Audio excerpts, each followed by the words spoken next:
Мене добре чути чи ні? Так, добре вас чути. О, добре. Так, ну що, будемо чекати. В принципі, я можу зараз зупинити презентацію, не презентацію, а запис. Головне потім не забути включити її.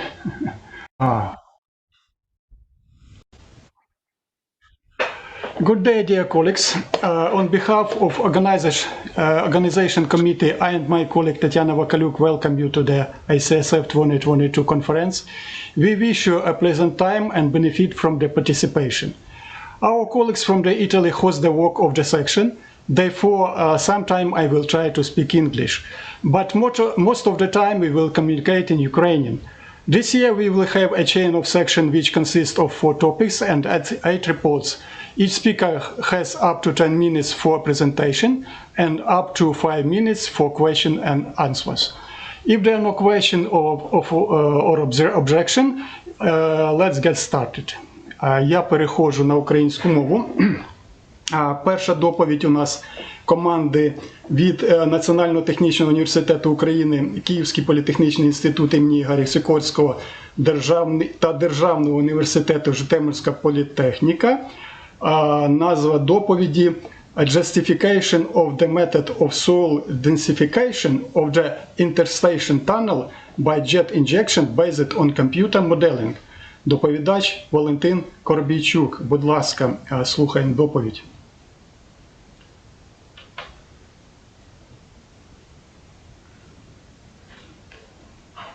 Good day. We bring to your attention a report on justification of the method of soil densification of the interstation tunnel by jet injection based on computer modeling. Poster 1.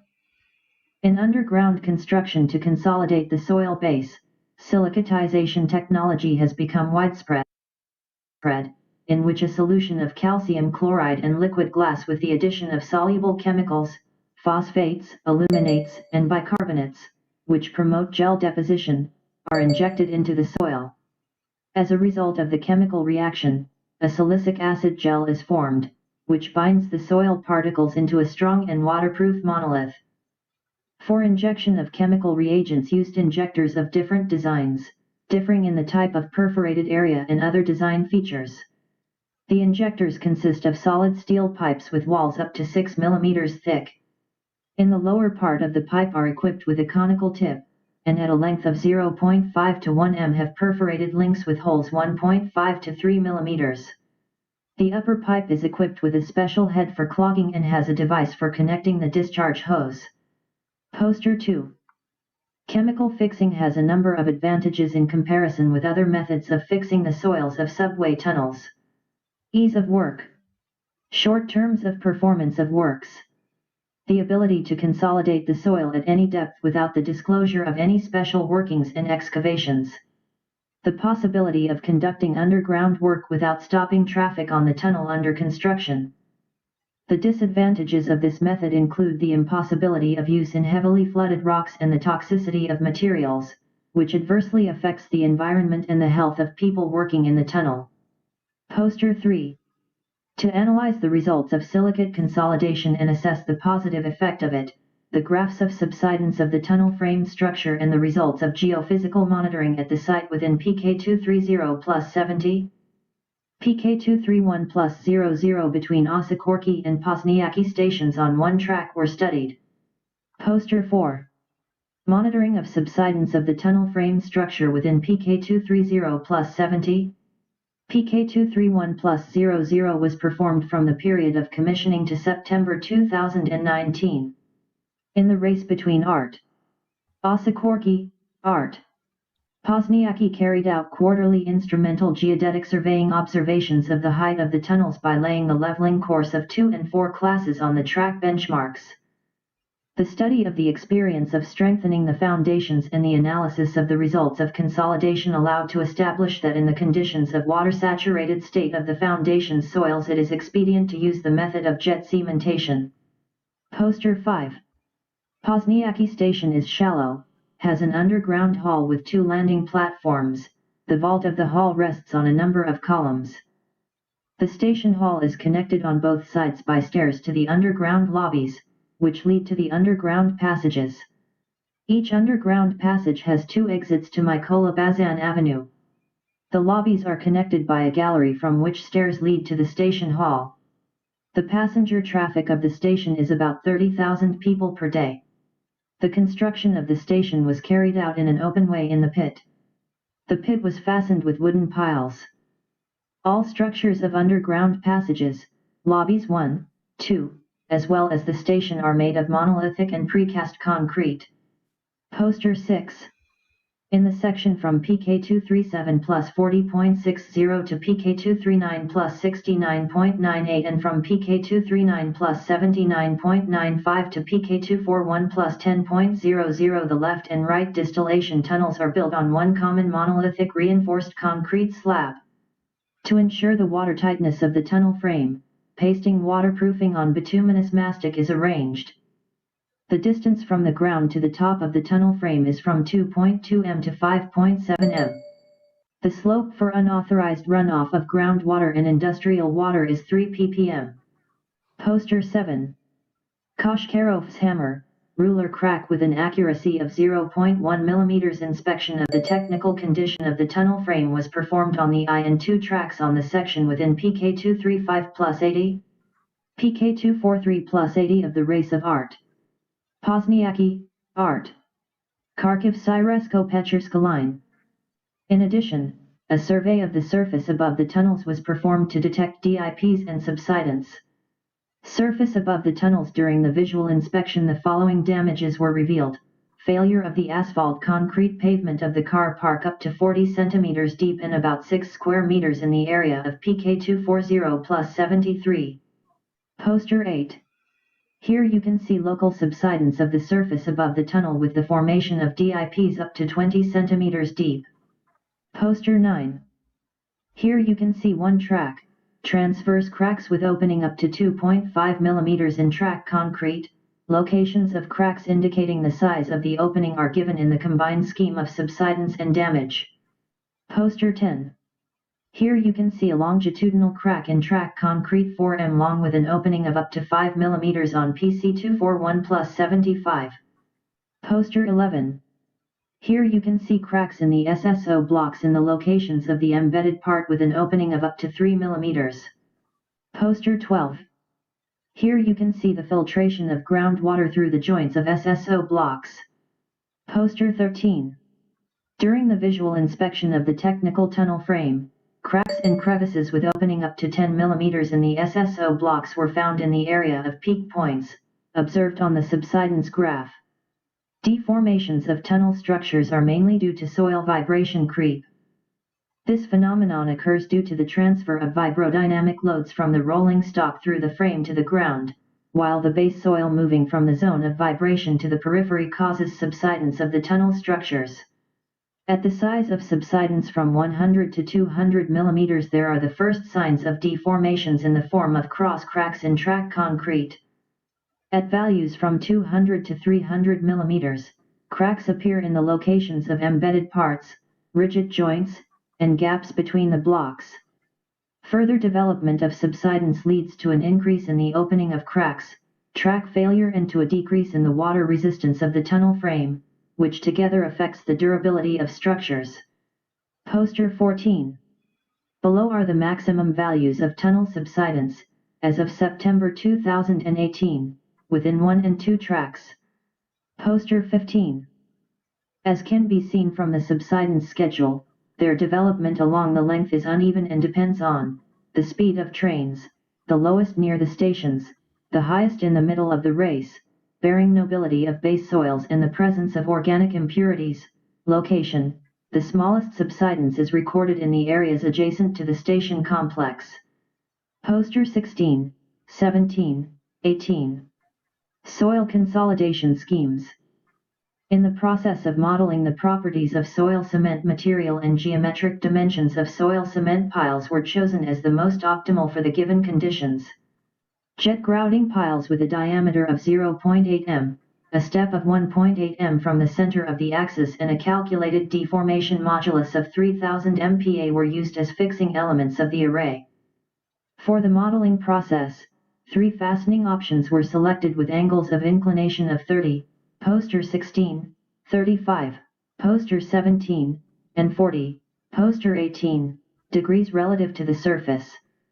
The expected result of fixing should be considered: reduction of subsidence of tunnel structures, switchboard. Poster 19, 20. The calculation of the tunnel subsidence was performed by the finite element method in the Midas GTS-NX software package. Due to the impossibility of taking into account when calculating the phenomenon of vibration creep of sandy water-saturated soils, the values of sediments correspond to the actual static load, without the vibrodynamic component. For more accurate results, static loads were accepted with a factor of 1.3. According to the results of calculations, the following is established. 1. The amount of subsidence of the tunnel structures, namely the switchboard on which the SSO blocks are based, without the use of fasteners is 25.55 mm. 2. The amount of subsidence of the tunnel structures using fasteners at an angle of 30 degrees is 7.8 mm. 3. The amount of subsidence of the tunnel structures with the use of fasteners at an angle of 35 degrees is 8.19 mm. 4. The amount of subsidence of the tunnel structures using fasteners at an angle of 40 degrees is 8.82 mm. Poster 21. Analyzing the results of mathematical modeling, the most effective option was to fix it at an angle of 30 degrees, which allowed to reduce the subsidence by 70%. In order to save material and the total cost of construction work, was additionally developed and calculated option of fixing the soil with soil cement piles of reduced length, 10 m, at an angle of 30 degrees. Poster 22. Thus, reducing the consumption of materials by 40 to 45% managed to obtain only a slight increase in subsidence by 2.6% compared to the option with a length of 20.5 m and an angle of 30 degrees. Given the efficiency and economic attractiveness of this option, it was used to develop a startup project fixing the base of the subway tunnel with sloping soil cement piles of reduced length. The amount of subsidence of the tunnel structures without the use of fasteners is 25.55 mm. When fixed at an angle of 30 degrees, the subsidence was 7.8 mm, at 35 degrees, 8.19 mm, and at 40 to 8.82 mm. In order to save material and the total cost of construction work, an option of fixing the soil with soil cement piles of reduced length, 10 m, at an angle of 30 degrees was additionally developed and calculated, which showed its efficiency and economy compared to other options. Дякую, пане Вікторе. Дуже цікава доповідь. Безумовно, ми бачимо, що застосування вашої технології дозволяє зменшити напруження в породі, а також зменшити просадку. Але мені здається, що ця технологія не може бути застосована для будь-яких ґрунтів. Чи не можете ви нам підказати, от сама силікатизація, до яких ґрунтів вона більше підходить? Що можна на цю тему сказати? Дійсно, ця технологія залежить від ґрунтів. Вона більше підходить до піщаних супісків, суглинок, менше підходить для глин, тому що залежно від породи, навколо колони утворюється певна цементована, скажімо, форма. І чим більше фільтрація породи, тим більше ця, скажімо, область цементована, виходить. І ця область цементована десь приблизно до метра, виходить, у піщаних породах і до 30 сантиметрів в глинистих породах. Тому якщо використовувати цю технологію в глинистих породах, то це буде мінімальна, скажімо, менш ефективна технологія буде в цих породах. Тобто можна сказати, що це перш за все сипучі якісь та якісь рухомі ґрунти, да? Не зв'язані ґрунти. Так, дійсно, ми проводили дослідження, значить, є така проблема, в двох словах скажу. в київському метро, значить, між Позняками і Харківська на перегоні. Після побудови самої, скажімо, тунелю, тунель будувався з секцій подвійних бетонних. Підготовка була трамбування спочатку щебеню з піском і клалися ці секції в моноліт. Але з часом з'явилася така проблема, що ці секції почали просідати. І на фото ви можете побачити, ну, там були такі фото, там, де утворювалися на поверхні такі от заглиблення. І змушені були зробити зменшення швидкістю потягу до 40 кілометрів на цих перегонах, тому що дуже велика вібрація, і якраз там такі піщані ґрунти, які дають просадку для цих бетонних блоків, і тому зараз постала проблема, що з цим робити. І от ми створили декілька моделей, 3 моделі ми створили, 30, 35 і 40 градусів для цементування під цими тунелями, і провели розрахунки просідання.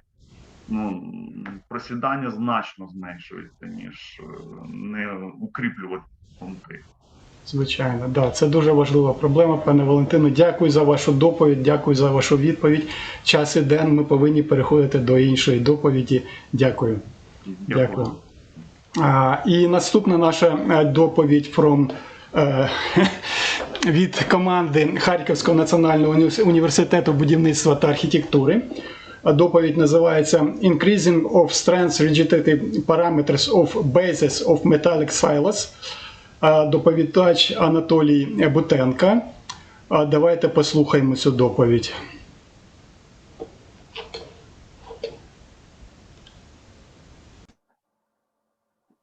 Good afternoon. Topic of our report is increasing of strength rigidity parameters of metallic silos bases. Author of report: Butenko, Mozgovyi, Butnik, Spirande.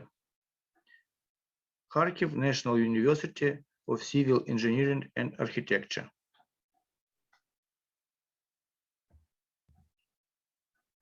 Application of parametric strengthening of soil for foundation of big dimensions, which makes it possible to optimize stress-deformed state of foundation, its settlement, and to increase reliability of operation of foundation and structure. Nowadays, effective codes of Ukraine limit settlements of foundations of metallic silos up to 15 centimeters. To provide normative settlement of foundations with diameter up to 40 meters and more is not always possible without additional essential measures for strengthening of changing base soils. Taking into account high levels of loads, soil of bases is natural condition cannot bear tension under the base of foundation and require strengthening.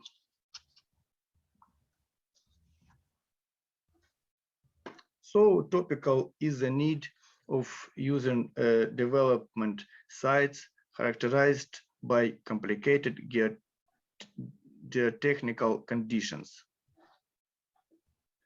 Performance of work on change of basis soils or installation of soil cushions is not always possible, taking into account underflooding of area, building development nearby, or other complicating factors.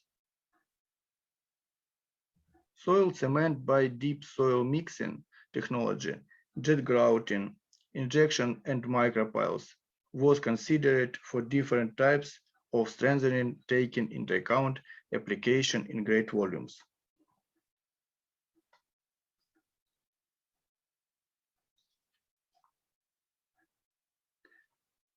Areas on collapsible field, silted or peat soil most frequently belong to building sites that require strengthening. Strengthening of soils in areas with a high level of groundwater require water lowering to the level of the designed foundation pit. Figure first.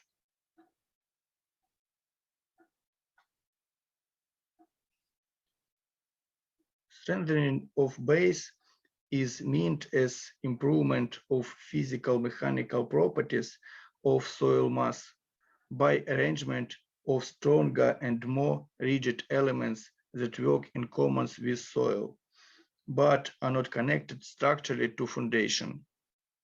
The damper layer is shown in figure 4.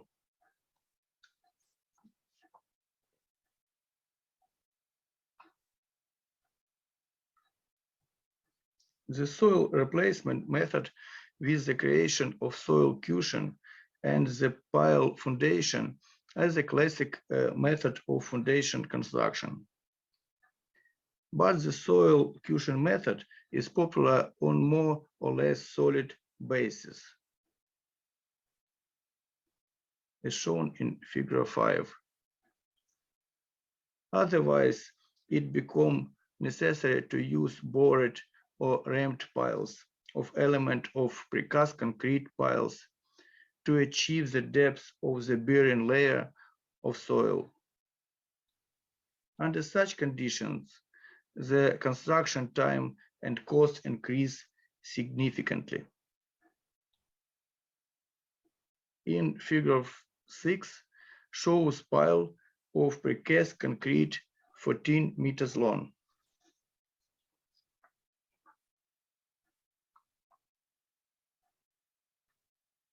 The diagram shows the distribution of various types of base strengthening.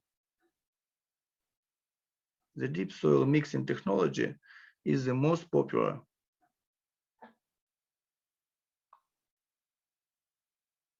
Classical pile foundation technology is in second place in popularity.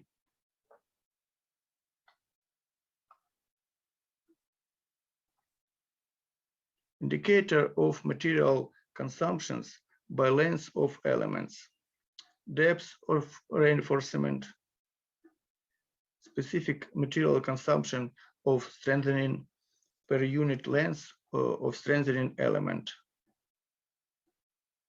This indicator is 1 average 8 units for deep soil mixing technology and about 2 units for precast concrete pile.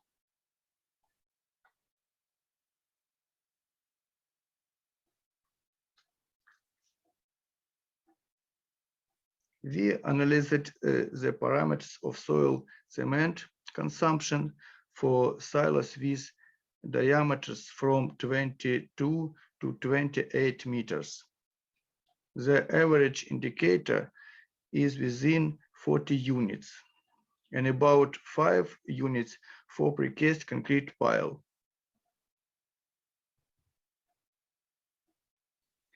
I draw your attention to the sharp jump in the indicator for position 5 due to the use of small diameter silo. Therefore, the indicator is not typical. As for silos for light grain crops and less loaded ones, the consumption parameter has been increased to 50 units. As evidenced by the results present in object position 7 and 9.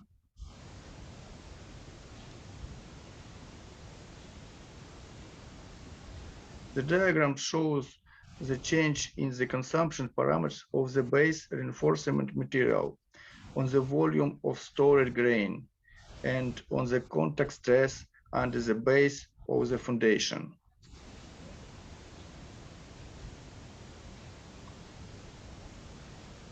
We have obtained and presented indicator for various construction projects of the consumptions of material for soil reinforcement in various geological conditions and various volumes of silos.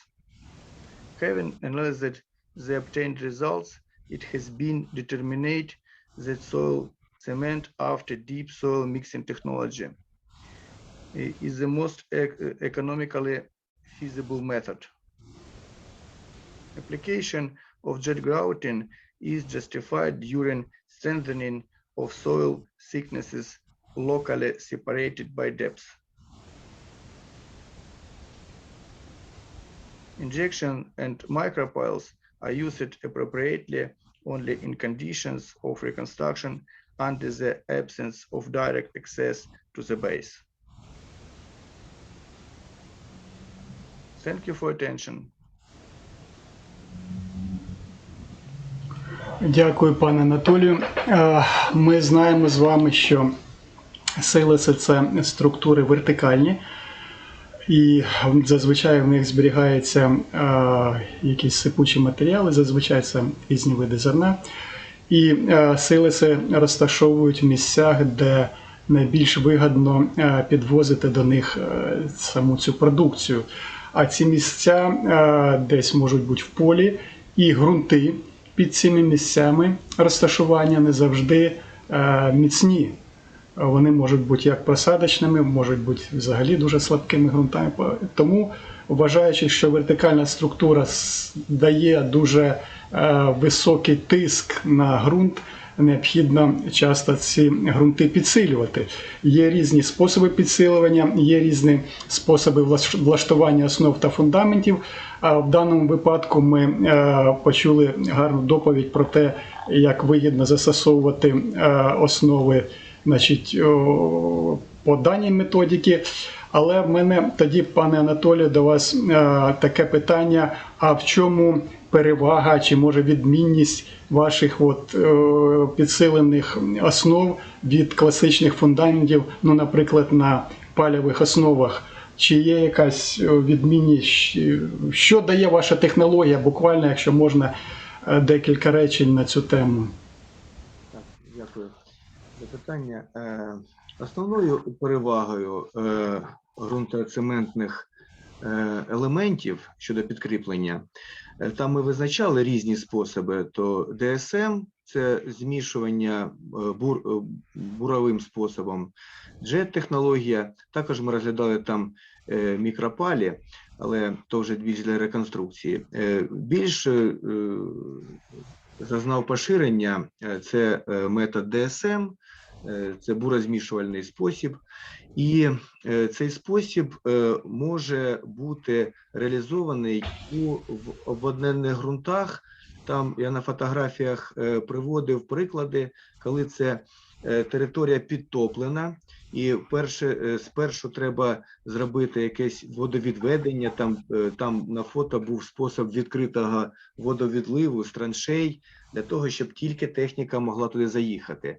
І насамперед, на відміну від буронабивних паль, ця технологія ДСМ може застосовуватися без деяких допоміжних заходів, як обсадні труби тощо. Це і пришвидшує, і здешевшує влаштування цих основ.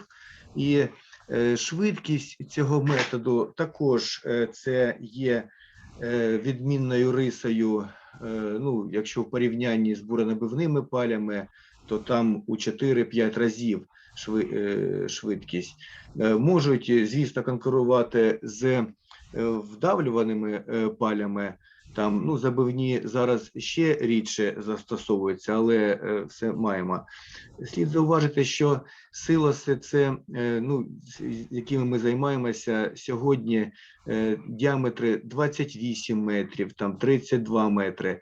І уявіть собі, яка кількість паль має бути в полі, і скільки то швидкість дуже велике має значення. Але насамперед, з чим ми стикнулися, і там це було відзначено у доповіді, що ми застосовуємо, звісно, на великих потужностях просадних або інших слабких ґрунтів. На відміну, то це радикально, кардинально інший спосіб влаштування фундаменту, коли закріплюється основа, потім відсипається демпферний шар, і зверху на демпферний шар вже влаштовується фундамент.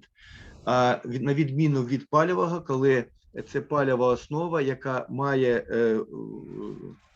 опорний горизонт, і цей опорний горизонт ми маємо надійно закріпитися, і розтвор вже спирається на палі.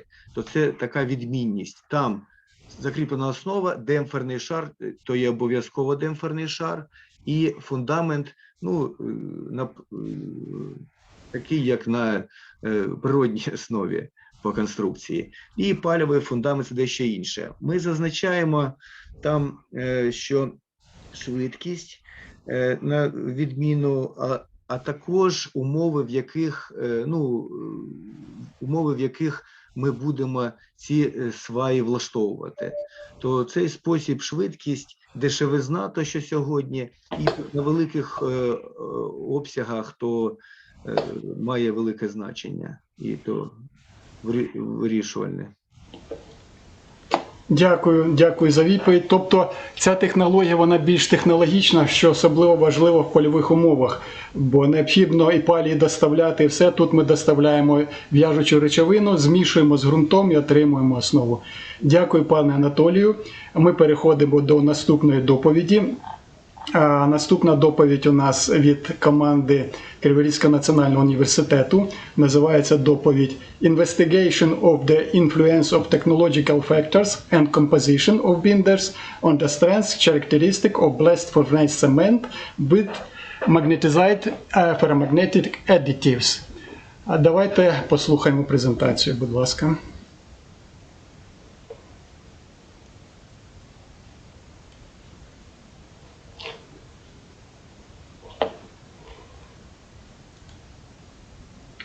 The greenhouse effect is one of the main technogenic problems of mankind. An increasing amount of carbon dioxide is released into the atmosphere. At the same time, one of the significant sources of carbon dioxide emissions is the production of cement. In the production of cement, 90% of emissions occur during the manufacture of clinker. Therefore, reducing the proportion of clinker in a cement can reduce emissions by more than 60%. One way to reduce the proportion of clinker in cement is to reduce active mineral additives into its composition. For example, granulated blast furnace slags. But exceeding the maximum allowable proportion of additives leads to a deterioration in the characteristics of cements. A further reduction in the proportion of clinker in cement is possible using various activation methods. Our group is investigating the possibility of using magnetic spin effects to activate blast furnace cement. The effects themselves have been well studied.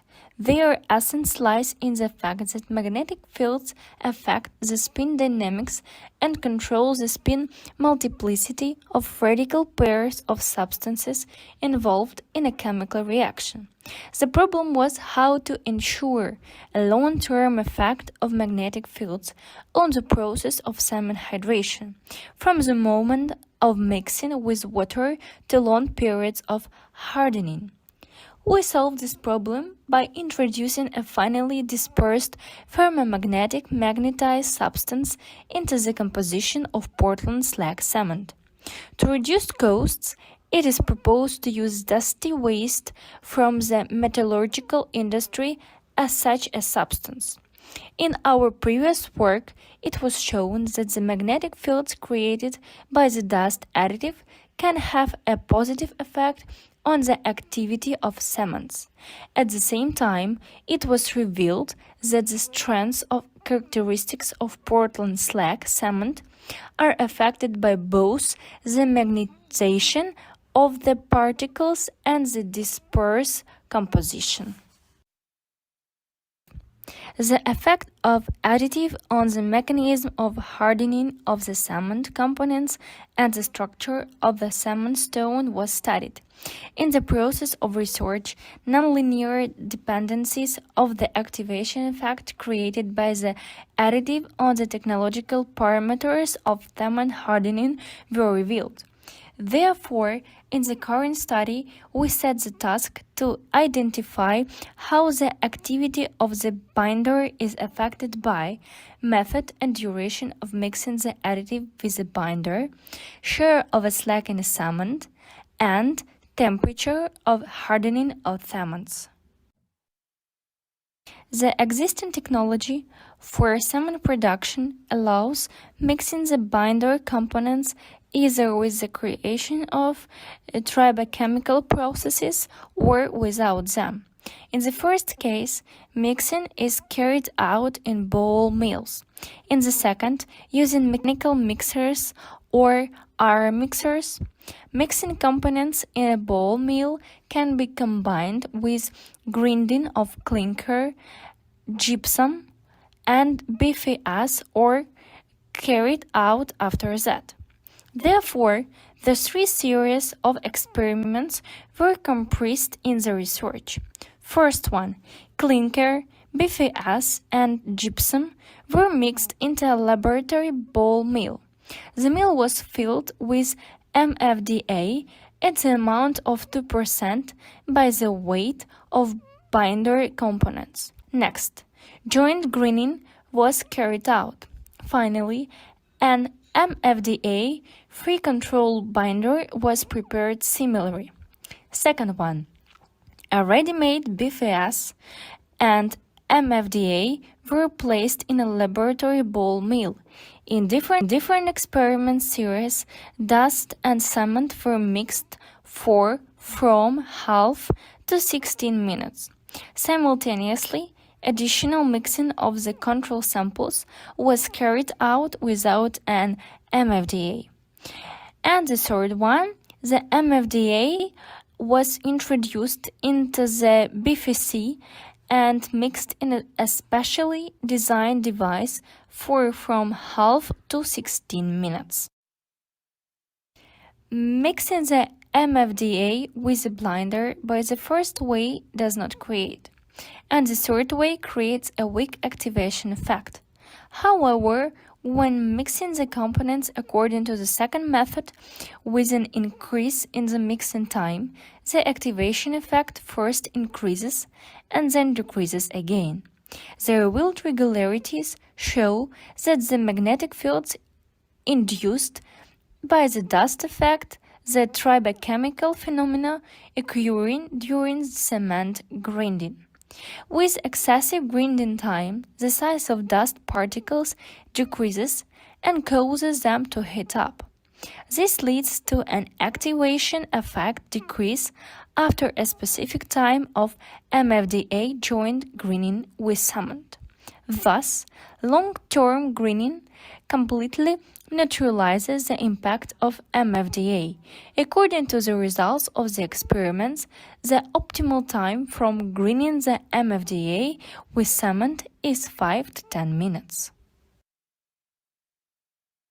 Studies of the strength characteristics of binders with different BFC and MFDA ratios were carried out to identify the optimal amount of MFDA in cement with different BFS content.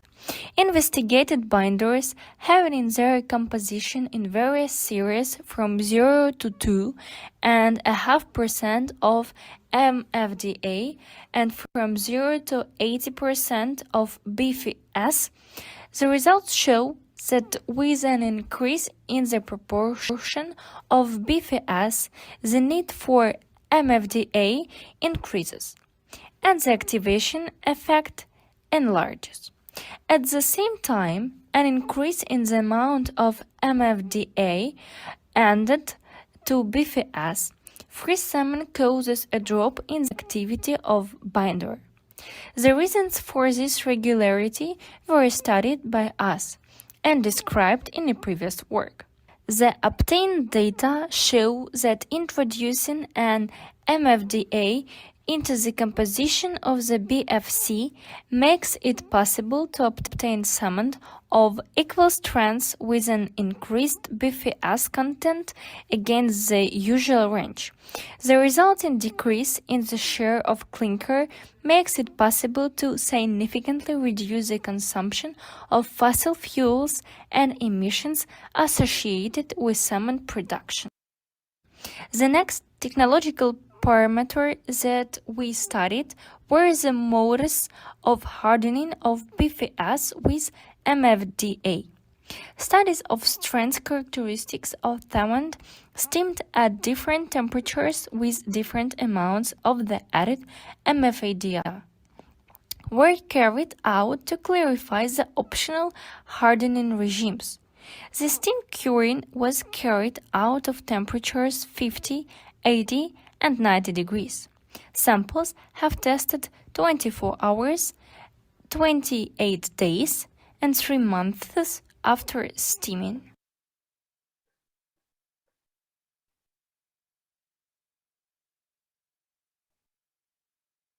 The obtained data shows that with an increase in the amount of MFDA in the binder, a more significant increase in strength is observed at lower temperatures. Thus, the combined action of the MFDA and temperature increases the destructive process occurring during clinker hydration and simultaneously intensifies the process of binding hydrated lime and slag hardening. The research results show that the most significant increase in strength has been observed in samples steamed at 70 degrees. The recommended steam curing temperature for ordinary BFC is 90-95 degrees. The introduction of MFDA into the composition of the BFC makes it possible to reduce the steam curing temperature of products by 20-25 degrees. Thus, the introduction of MFDA makes it possible to save energy resources of heat treatment, prefabricated, reinforced concrete significantly. Thus, the impact of the magnetic spin effects during the production and hydration of cements by introducing additive we proposed into the composition of cements is one of the possible ways to reduce carbon dioxide emissions into the atmosphere and improve the climate on the planet. Thank you for your attention. Дякую. Я є співавтором цієї статті і цієї доповіді, тому з задоволенням відповім на ваші запитання. Будь ласка. Можна одне запитання я задам одразу? Да, звичайно. Інші співавтори, відповідно, автори наших, доповідачі наші, збираються з думками, прочитати вам запитання. За рахунок чого в ваших дослідженнях підвищується міцність цементу? Ага. Це відбувається за рахунок магнітного спінного ефекту. Цей ефект досить добре відомий в хімії полімерів. Він вивчався десь 70-х-80-х років і дозволяє прискорити полімеризацію. Але ми вирішили використати цей ефект для підвищення міцності цементів. В чому полягає суть цього ефекту? Для того, дуже коротко і дуже спрощено, для того, щоб проходила хімічна реакція, атоми чи молекули, які вступають в цю хімічну реакцію, повинні мати електрони з різними спинами. Спини електронів повинні бути направлені в різні сторони. В такому випадку хімічна реакція йде.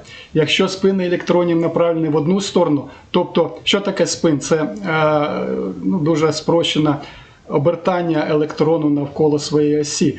Якщо вони обертаються в одну сторону, то хімічна реакція не йде. Якщо в різні сторони, то хімічна реакція може проходити. А магнітні поля орієнтують спини електронів в одну сторону. Таким чином ми отримуємо велику кількість вільних радикалів. І для тих хімічних реакцій, які йдуть за радикальним принципом, дуже прискорюється процес хімічної реакції. Були дослідження, які доказали, що у в'яжучих речовинах присутні такі хімічні реакції. Ми використали, і однією проблемою було те, що яким чином закріпити вплив цих магнітних полів на довгий час. Тобто можна просто зверху магніт покласти, грубо кажучи, і буде якийсь ефект. Але ми не можемо покласти магніт на великий масив бетону, який твердіє. Тому нами було запропоновано застосувати мілкодисперсні феромагнітні речовини, і в якості цих речовин відходи металургійної промисловості. Цю тему ми розглянули в попередніх виступах, в попередніх статтях. А тут ми саме розглядали технологічні фактори, які впливають на якість впливу цього магнітного спінного ефекту. Якось так. Дякую. Дякую. Якщо немає інших запитань, у нас час іде. Я буду переходити до наступної доповіді. Тобто не я, а я буду переводити до наступної доповіді. Наступна доповідь у нас від команди від Криворізького національного університету, а також Садбаєвського університету. Назва доповіді «Investigation of Energy Power Parameters of Thin Sheets Rolling to Improve Energy Efficiency». Доповідач пан Леван Саїдгарєєв. Будь ласка.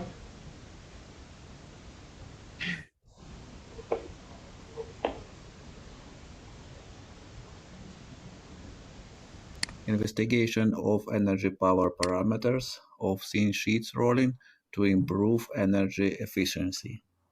Cold rolling significantly changes the properties of metals.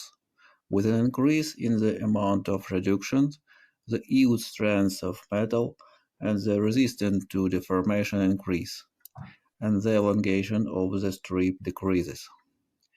This is due to a change in the grain size, which leads to a change in the structure of the metal. Also, an uneven distribution of friction forces occurs, which affect the deformation process. All these factors affect the change in energy consumption during rolling, which affects the cost of rolled products.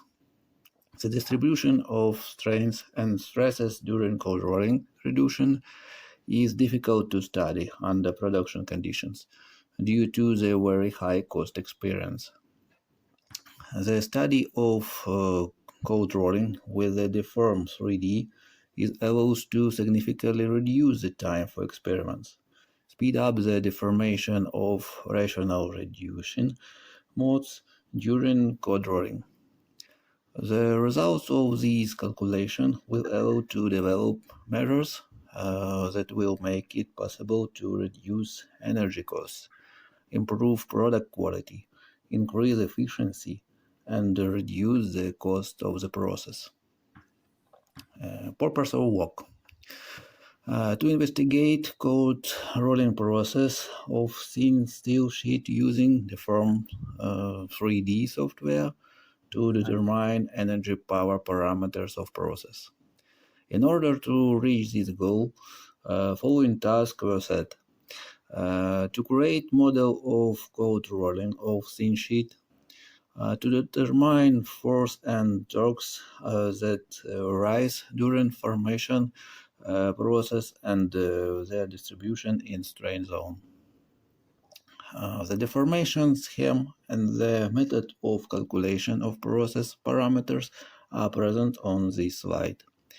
We determined the deformation degree, absolute reduction, yield strength of material, rolling force, torque during cold rolling, rolling work. We also use dependencies that reflect the properties of material, such as stress strain, which shows value of stress at which plastic deformation of material begins, and heat capacity of steel on temperature, which shows that heat capacity of treated steel increases with increasing of temperature and takes maximum values at 210 degrees. This increase occurs under influence of plastic deformation. After this temperature, heat capacity decreases. First figure shows that maximum displacement vector appears under press of upper roll at beginning of treatment.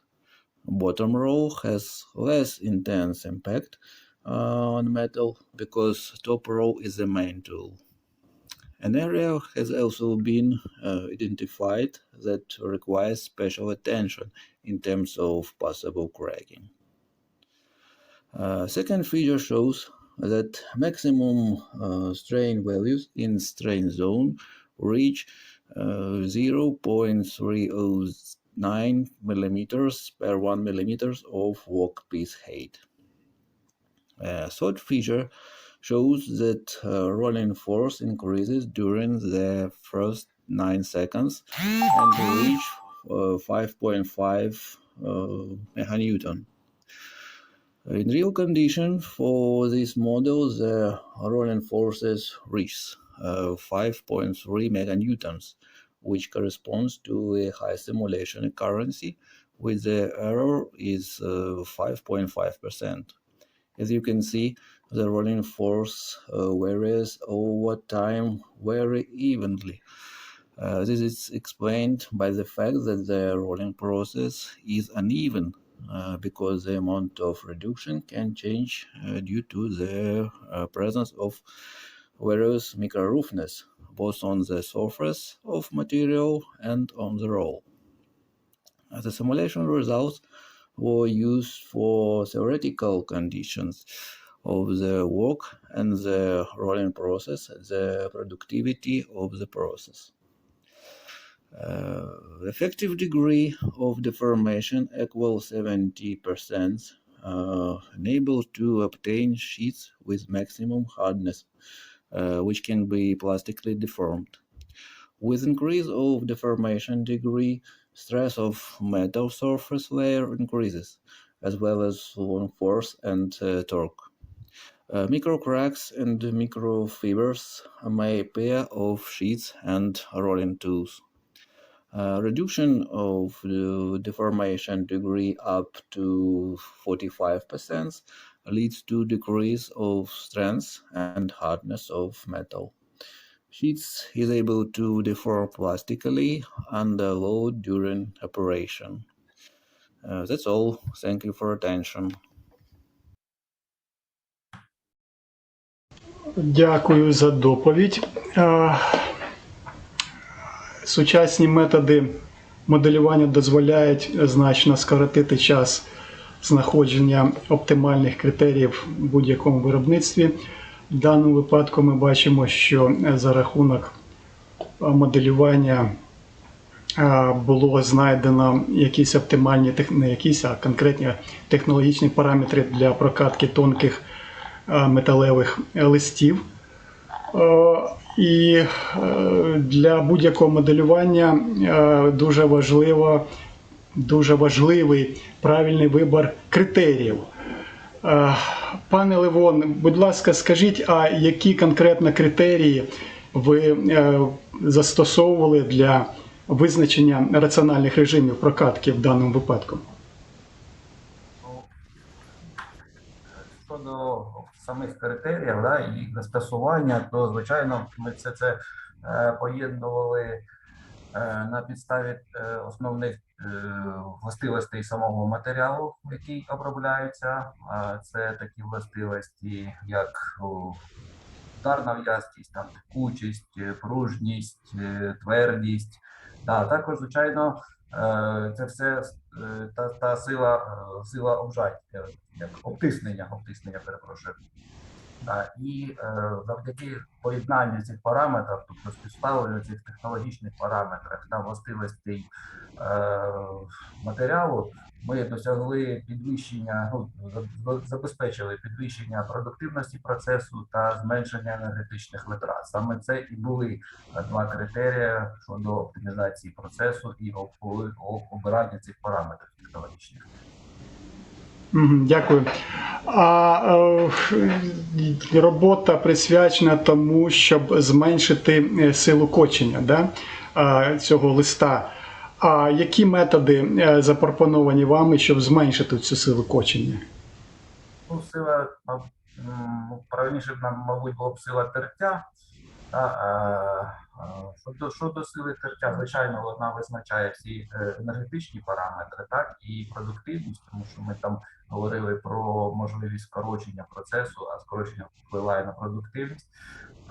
Щодо сили тертя, то різні є способи і оптимізації, і до притиснення валків, тобто основних інструментів розподілу між верхнім і нижнім валками. Найбільш відомий, звичайно, метод використання СОЖ. Ми пропонуємо там те, що, це вже подальше, я вам розказую, дослідження, да, які вже після проведені, після оцього запівріччя останнє, да, і ми пропонуємо там, як впливає охолоджувана рідина на основі деяких поверхностно-активних речовин на зменшення сили тертя. Тобто, можна сказати, як відповідь, можна сказати, що це взагалі використання СОЖ, але на не простих, а на певних поверхнево-активних речовинах. Дякую. Пане Левоне, я з задоволенням прочитав вашу статтю, і в мене виникло таке питання, трошки я не зрозумів. Ви кажете, що, ваш колектив каже, що, значить, верхній каток і нижній каток дають різний вплив безпосередньо на цей лист. Тобто ви кажете, що в основному вплив дає верхній каток, да? А нижній трохи. А з чим це пов'язано? Наскільки я знаю технологію прокатки, от я був на Запоріжсталі, то катки приводяться одночасно. Тобто вони і там механізм приводу, і там. А за рахунок чого тоді, виходить, верхній каток більш важливий в даному випадку, чим нижній? Там саме момент захвачування листа дуже важливий. І для холодної прокатки робочим валком все ж таки є верхній. Ага, тобто це саме на початковій стадії, да? Тому що там у вас іде, значить, до 9 секунди ви розглядаєте сам процес, значить, і чим більше час, тим, значить, вирівнюється тиск на сам лист, так, наскільки я зрозумів, да? Це за цими дослідженнями і за тими графіками можна зрозуміти, що, звичайно, що найбільше зусилля йдуть саме при захватці, а далі вже параметри вирівнюються і стає процес якби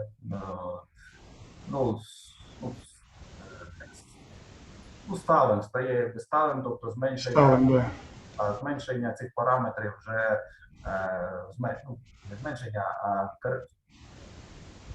зміни цих параметрів, вони вже стаються меншими і меншими. Зрозуміло. Дякую, пане Левоне. Дуже цікава доповідь. Дякую за ваші відповіді. Ми будемо переходити до наступної доповіді. Наша наступна доповідь команди з Полтавської політехніки імені Юрія Кондратюка. Це вже пішов інший топік, інша тема. І називається ця доповідь The use of bisulfite in gas industry as an inhibitor of hydrate formation. Доповідачкою у нас є пані Вікторія Дмитренко. Будь ласка, ми слухаємо доповідь. Good morning, dear colleagues. Glad to participate in the conference. Let me introduce myself. My name is Victoria Dmitrenko. I work at National University Yuri Kondratyuk Poltava Polytechnic as associate professor at the Department of Oil and Gas Engineering Technology. My aim for today's presentation is to give you information about the use of bischofite in the gas industry as the inhibitors of hydrate formation. Extraction and preparation of gas for transportation is complicated by dehydration and corrosion of metal equipment. World domestic practice shows that one of the simplest, most effective, and in many cases cost-effective method of combating the processes of hydrate formation and corrosion is the use of inhibitors. The technologies based on the use of complex inhibitors are more efficient. In the temperature climate of Ukraine, the use of electrolyte solution and inhibitors of hydrate formation is relevant. Bischofite solution is the most effective reagent among electrolytes. The projection resources of bischofite within the Dnieper-Novax basin alone are about 10 billion ions. The use of bischofite in gas production companies is often limited due to its irritational use. So, the purpose of the study is prevention of dehydration and carbon dioxide corrosion during the operation of gas condensate fields by the domestic available inexpensive raw materials instead of expensive methanol and corrosion inhibitors. Bischofite solution with mass fraction of magnesium chloride 24% from well number 1 of the Turin area were used in the carried of the complex inhibitors. Studies have been conducted to determine the complex action of bischofite and surfactants on the process of hydrate formation. Propane was used as a model of hydrate forming gas. The process of hydrate deposition was studied under dynamic conditions on experimental setup. It was found that the introduction of a complex inhibitors based on bischofite with cationic surfactants Kp and K1M, the temperature of deposition of hydrates decreased by 6 degrees Celsius. Hydrates is formed in the solution surface and on the walls of the reactor. The adhesion of such hydrates to the reactor is negligible. In a distilled water control experiment, the hydrates is formed as a solid throughout the volume of the liquid-filled reactor. A similar hydrates was obtained from bischofite. Our data are confirmed by studies of the other authors.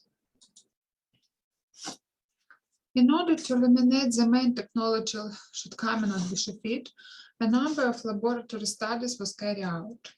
The corrosion research takes into account the main factors that can significantly affect the corrosion process industrial condition, namely, in the presence of aggressive components, carbon dioxide as a gaseous medium, hydrocarbon environment, a light condensate was used as a hydrocarbon phase,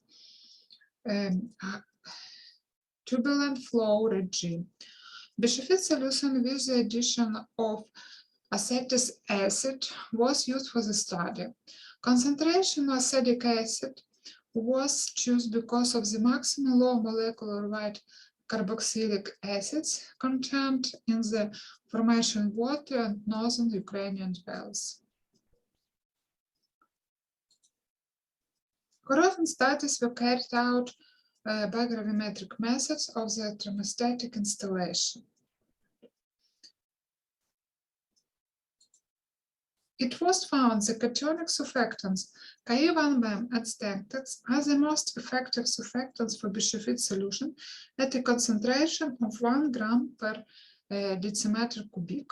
This reagent have a degree of metal protection of more than 90% in an environment with carbon dioxide. The older reagents have a lower degree of protection. Produced formation water is corrosive aggressive phase of extraction fluid. So the efficiency of complex system in relation to simulated medium of formation water is determined. The obtained data show the bisulfite solution inhibits the process of carbon dioxide corrosion. All complex systems under study provide a degree of metal protection over 90%. Though the most effective carbon dioxide for bisulfite solution is cationic surfactants K1M. When choosing an IRIS stabilizer, a number of organic and inorganic acids has been studied. The study found that the most effective reagent are IDTA, oxalatic, and citric acids. For the final choose, after corrosion studies, we choose citric acid. Further research was aimed at removing surfactants from bisulfite solution. As can be seen in figure, the positive effect of surfactants additives is obviously. So much of the presence of these reagents, the precipitate is formed in the form of fine dispersion. Precipitate with the addition of apoteric surfactants have a visually smaller volume compared to the control experiment, and with the addition of cationic surfactants, more fragile structure. The degree of precipitation calcium sulfate you can see in this rate, and the amount of sediment and the contrary increase in this order. The results of study of the interaction of stabilizer of iron ions and surfactants have revealed the mechanism of action of the latter. It has been determined that 2xM SRK and KPB have a complexing effect on alkaline earth metal ions.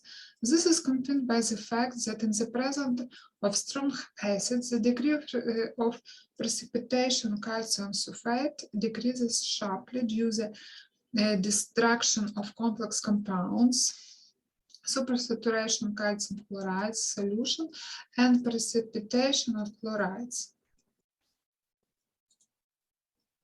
The introduction of the complex KPB in sample with stabilizer of iron ions caused a decrease in the volume of sediments. According to the results, it is recommended to use surfactants KPB-SRK-10 capable of complex action as catalysis for the deposition of sulfates. According to the results of laboratory studies, the following compounds composition of the complex inhibitors of hydrogen corrosion over their same.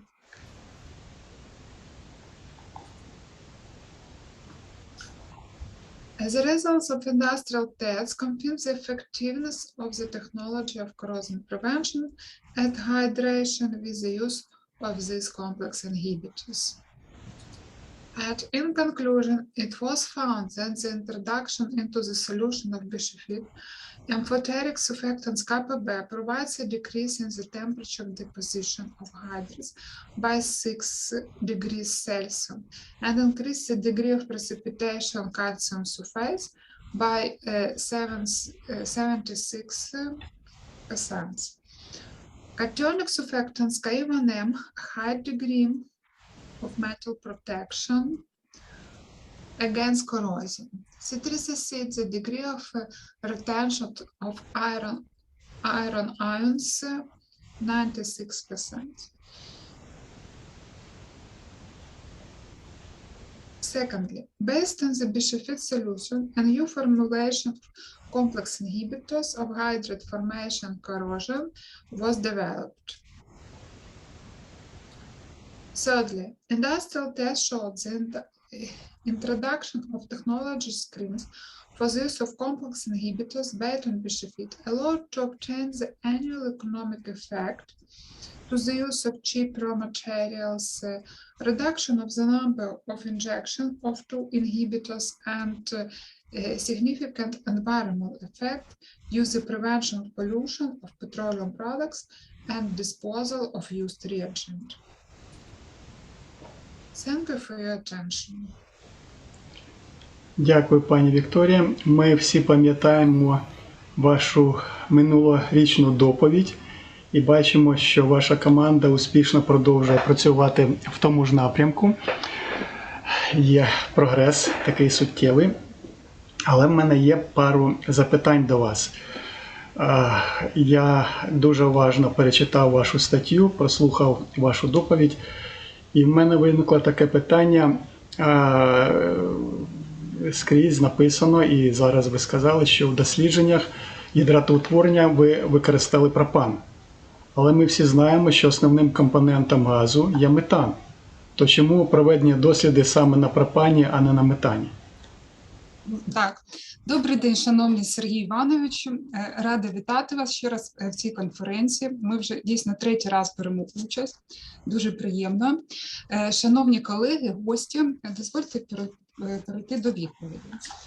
Так, дійсно, основним компонентом природного газу є метан, проте основні умови гідратоутворення – це тиск і температура. Для метана є незручними для візуалізації, вірніше складними, оскільки це мають бути високі тиски, що досить складно зробити в лабораторних умовах і потребує особливої техніки безпеки, і низькі температури.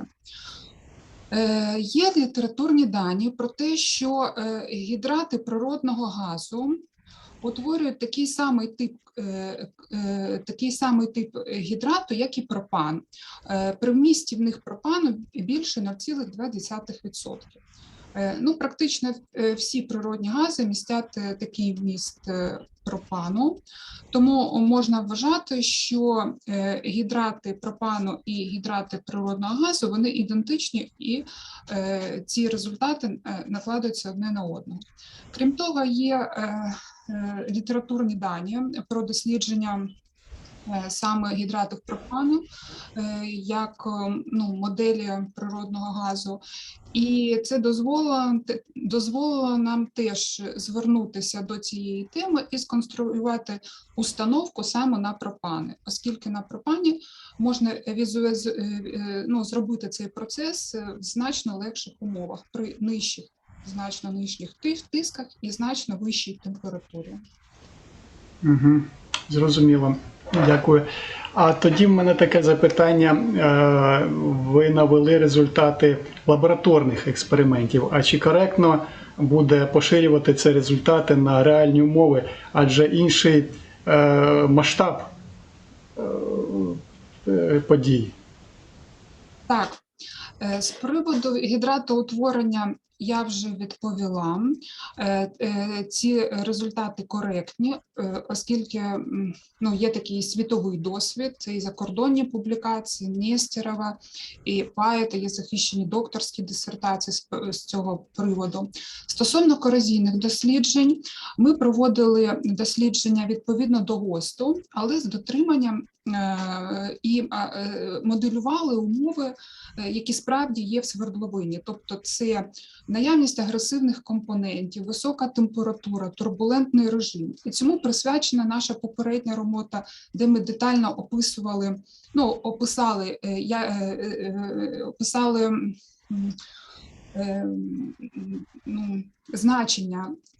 значення лабораторних експериментів, а саме умов, які вони моделюють для проведення корозійних досліджень. З приводу дослідження сульфатоутворення і дослідження дії стабілізаторів іонів заліза, ці дослідження теж проводили відповідно стандартних методик, затверджених в Україні, і вони проходили в відкритих ємностях при кімнатній температурі, що є в відкритих посудинах, що ідентично до умов, які відбуваються на промислі. Тому ми вважаємо, що наші експерименти можна переносити на промислові умови, і вони навіть проведені в більш жорсткіших умовах, ніж є умови на промислі, зокрема ці дослідження. Pani Victoria, thank you for your answers. And we move on the next presentation. This is a report from the teams from Technical University of Applied Science Vildau and University Torverdana. The topic of the report is statistical evaluation of fuel values. Speaker, Senior Walter. Senior Walter, are you here? Are you with us? Senior Walter?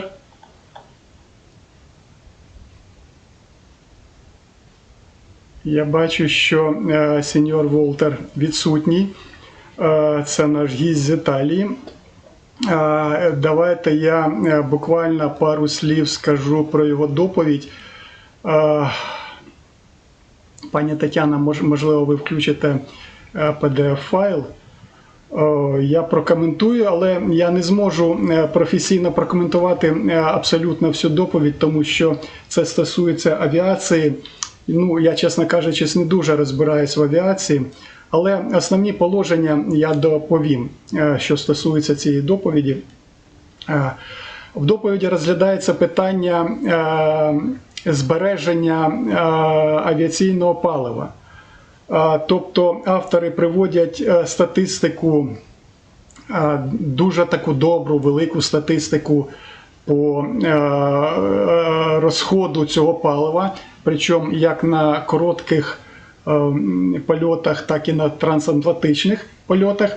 І кажуть, що витрати палива чи робота авіації завдає 2% емісії карбону. Так? Тобто, якщо ми скоротимо навіть там при польоті витрату палива на 300 кг, то це дозволить значно суттєво зменшити емісію СО2 у повітря. А за рахунок чого можна зменшити витрати палива? Автори наводять дві стадії основних, коли витрачається паливо. Перша стадія – це рульошка, тобто це таксі-пад англійською мовою, значить, називається, і час рульошки для різних типів літаків він становить там десь від, наскільки я пам'ятаю, від 6 до 20 хвилин. Так, і на цьому не дуже зекономиш. А друга частина – це безпосередньо сам політ літака. І тут в залежності від дальності польоту може бути зекономлено до 300 кілограмів. Автор пише, що, чи автори пишуть, що чим більше ми заливаємо палива в літак, тим більше треба витрачати енергії на підйом літака, і більше енергії треба витрачати на безпосередньо сам політ, і, соответственно, і більше виділяється вуглецевого газу. Так? Але якщо ми дуже добре проаналізуємо кожен політ, то ми можемо зменшити витрати палива, кількість палива, яку ми заливаємо до самольота, до літака, і за рахунок цього зменшити витрати палива безпосередньо в самому польоті. А витрати палива, яким чином в польоті визначаються, це безпосередньо те паливо, яке необхідно випалити під час польоту, плюс 30-хвилинний запас, який дозволяє в якихось аварійних ситуаціях безпосередньо, значить, десь приземлитися або на додатковому аеродромі, або на основному аеродромі. Причому це 30-хвилинний політ на висоті 150 метрів. Ну, десь так. Чому важлива висота? Тому що чим нижче літає літак, тим більше розход палива виходить. І на базі багатьох досліджень, на базі статистики, автор каже, що можна зменшити розход цього палива, значить, на різних польотах, від коротких, десь якихось там міжміських, до міжатлантичних, десь на 300 на 400 літрів. І це дозволить отримати, по-перше, для авіакомпаній великий економічний ефект, а по-друге, зменшити викиди діоксида. Ну, якось отак. Можливо, я щось упустив, але я не автор цієї статті, зрозумійте мене правильно. Я уважно її перечитав, вона мені сподобалася, але я не є спеціалістом. Можливо, хтось з вас є спеціалістом по авіації, значить, то він би доповів більш це професійно, я доповів як міг. І в мене, звичайно, якби був сеньор Волтер, якби він був присутній, я б задав би йому питання, яке в мене виникло. Ну, можливо, я його задам, він колись відповість нам це все, може на наступній конференції.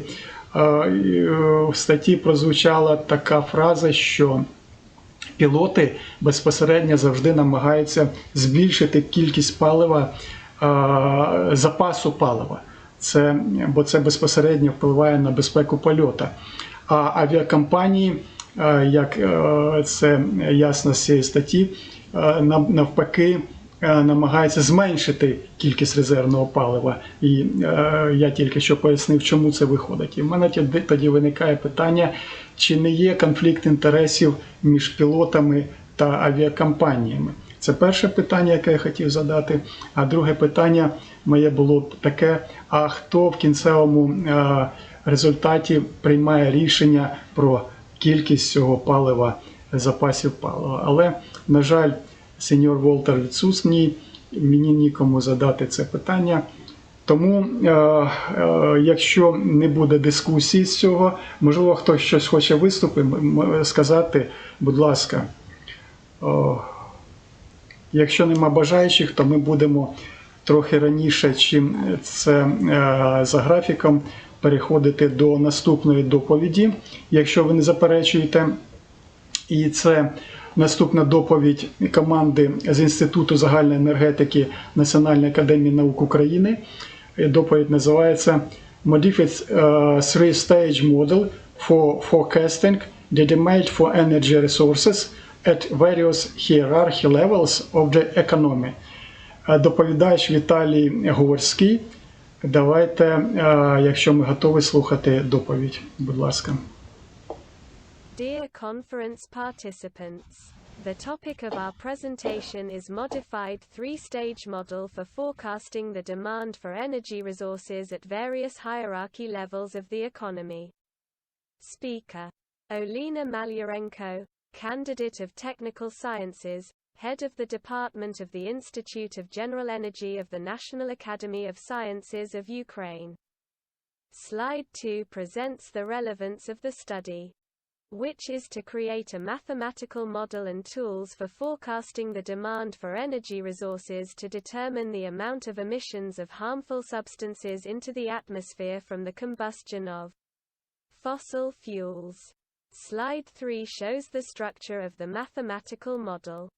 Hierarchical levels of the economy were studied. Level 1, the macro level, is the country. This level is an indicator of gross value added of the country. Level 2, meso-level 1, types of economic activity in the country. This level is an indicator of energy intensity of gross value added. Level 3, meso-level 2, the economy of the region. Indicators of this level are the gross value added of economic activity in the region and energy intensity of economic activity in the region. Slide 4 shows the structure of the mathematical model. A feature of this model is the possibility of transition from energy consumption in the country to energy consumption by type of economic activity of the country and to regional levels and vice versa. The proposed model is flexible and convenient in determining energy consumption forecasts. When modeling energy consumption by type of energy resource, the scenario method is used. It considers two scenarios of economic development, basic and promising. The existing structure for the base year is determined as a percentage of energy consumption of a particular sector of the economy or group of economic activities. To the energy consumption of the country, as well as the level of energy efficiency of the base year. The perspective structure according to the tendencies of change of these percentages for the retrospective period and, or according to world tendencies taking into account the technological potential of energy saving. Slide 5 presents the novelty of the presented model. The novelty of the presented model is to determine the agreed forecast levels of energy consumption by sectors of the economy and by region. Taking into account the economic structure, and also, coordination of the received forecasts between consumption, country as a whole, total by type of economic activity, total by regions.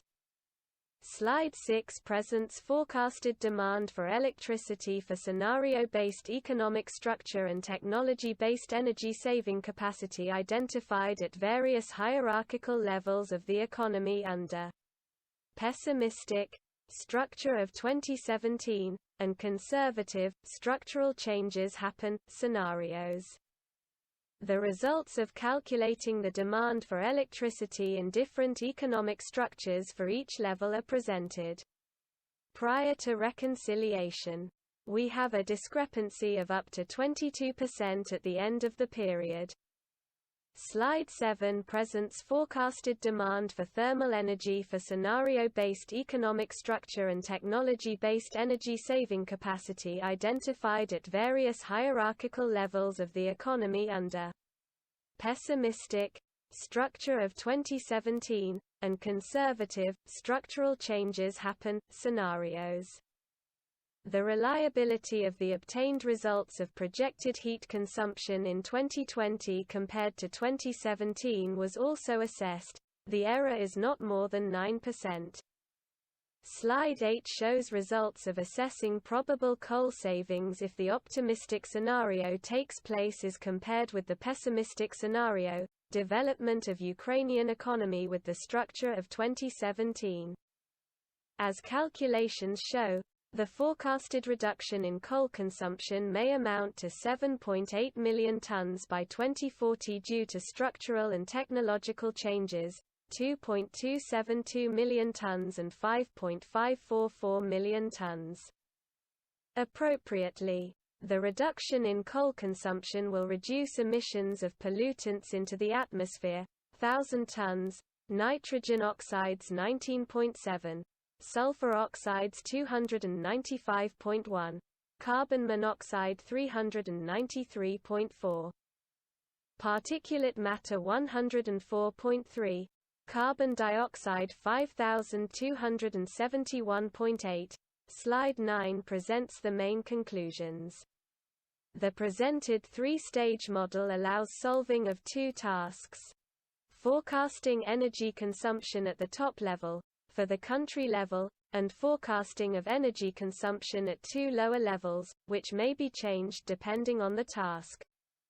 Types of economic activity or regions.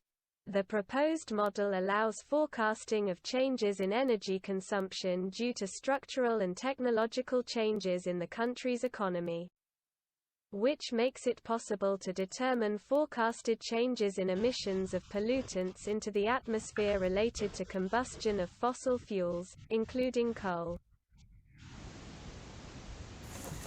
Hello. Пане Віталію, дякую за вашу доповідь.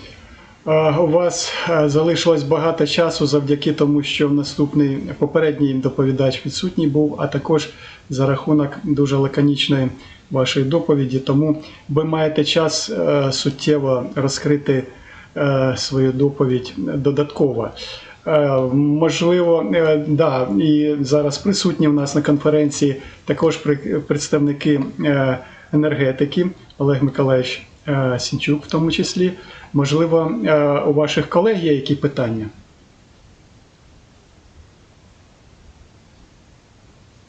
Олег Миколаївич, не чуть вас.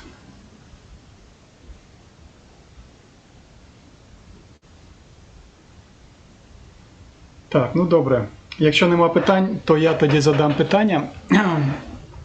Ми знову бачимо застосування моделей.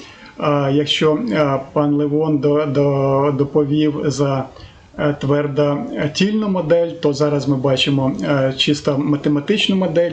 В даному випадку ми бачимо, що математична модель враховує структурні зміни в економіці, обчислює структурний потенціал енергозбереження. Дуже цікава модель.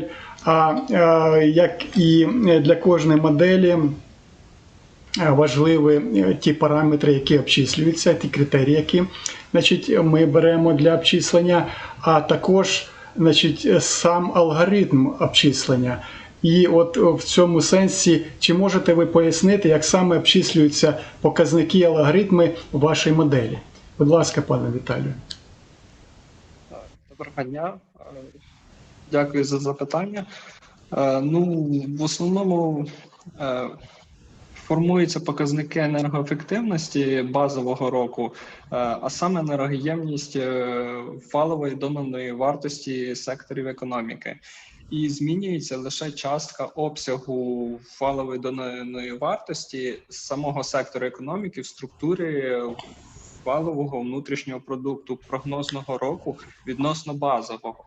І за зміною частки цього ВДВ сектору у структурі ВВП країни визначаються самі прогнозні обсяги ВДВ сектору, а добуток енергоємності ВДВ сектору економіки за базовий рік на різницю обсягів прогнозного та базового обраного сектору визначає зміну, збільшення або зменшення енергоспоживання сектору економіки відносно базового.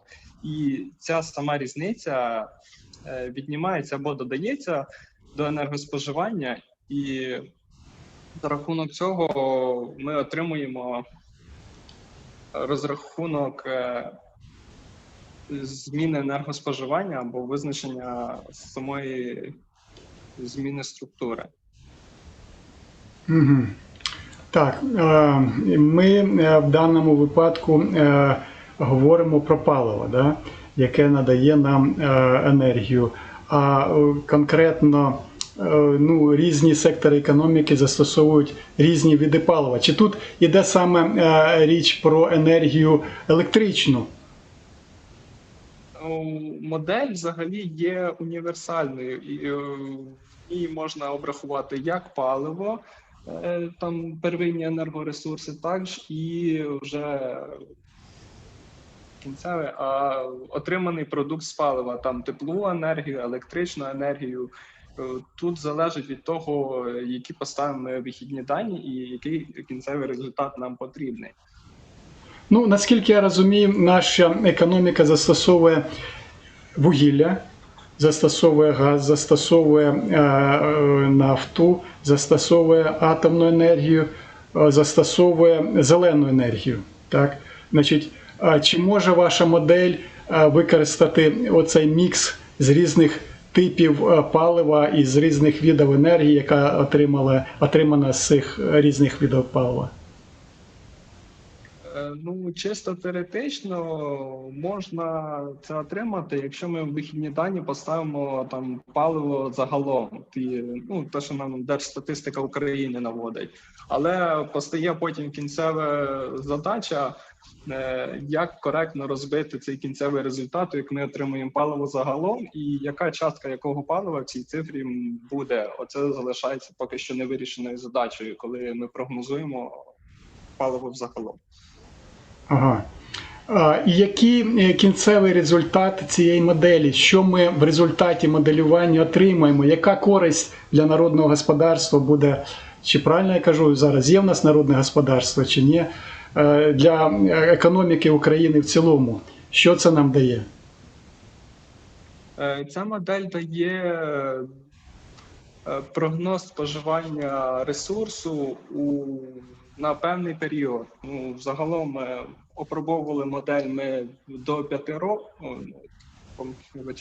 до 2035 до 2040 року відносно 2020-2017, і ми в кінцевому результаті отримуємо цифру на 3 рівнях: на рівні країни споживання, на рівні споживання регіонів і на рівні споживання нижнього рівня, це на рівні видів економічної діяльності в регіонах. Тобто ми можемо спрогнозувати як загальне споживання, так і можемо спрогнозувати, яке в нас буде споживання по окремій області чи по окремому виду економічної діяльності.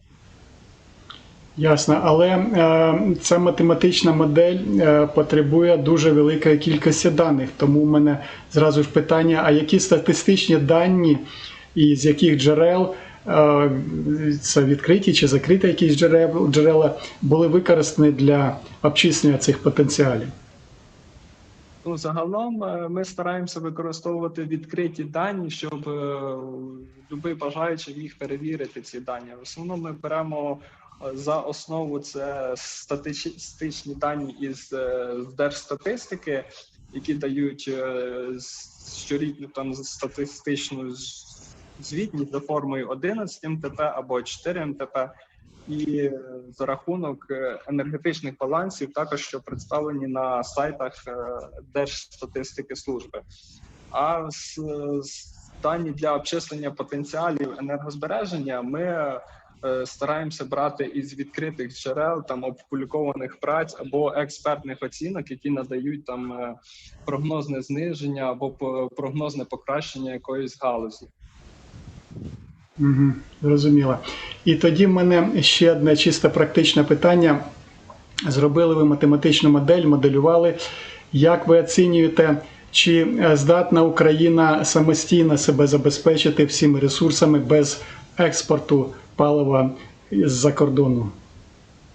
Що математична модель в цьому плані підказує? В цьому плані важко сказати, оскільки тут залежить від того, наскільки буде збільшено обсяг внутрішнього видобутку палива, і чи будуть якісь винайдені нові родовища там газу або вугілля, і чи залишиться, наприклад, ті родовища вугілля, що зараз на території проведення війни, ну, на Донбасі, то зараз, на жаль, затрудняюся сказати, це вже буде видно, як закінчиться війна. Зрозуміло. Дякую. Можливо, у когось ще є запитання? У мене є питання. Будь ласка. Професор Титюк Валерій Костянтинович, будь ласка, скажіть мені наступне. Ви використали математичну модель. Використання любої математичної моделі вимагає також процедури перевірки адекватності цієї моделі. Які ви використовували методи для перевірки адекватності? Це перше питання. І друге питання. Ви робите прогноз, і тому наведіть, будь ласка, якісь чисельні характеристики статистичні відносно похибки вашої моделі. Які, звісно, що похибка моделі буде збільшуватися при збільшенні інтервалу прогнозування. Ну, на 5 років прогнозувати в наших умовах, вибачте. Отож, методи перевірки адекватності та статистичні дані про похибку моделі. Дякую за запитання. В принципі, ми робили апробацію моделі на 2020 рік відносно 2017. І по прогнозу отриманому споживання палива і по фактичному споживанню розбіжність була не більше 3%. Також було зроблено апробацію по електроенергії, але по електроенергії ми отримали похибку десь в районі 8%.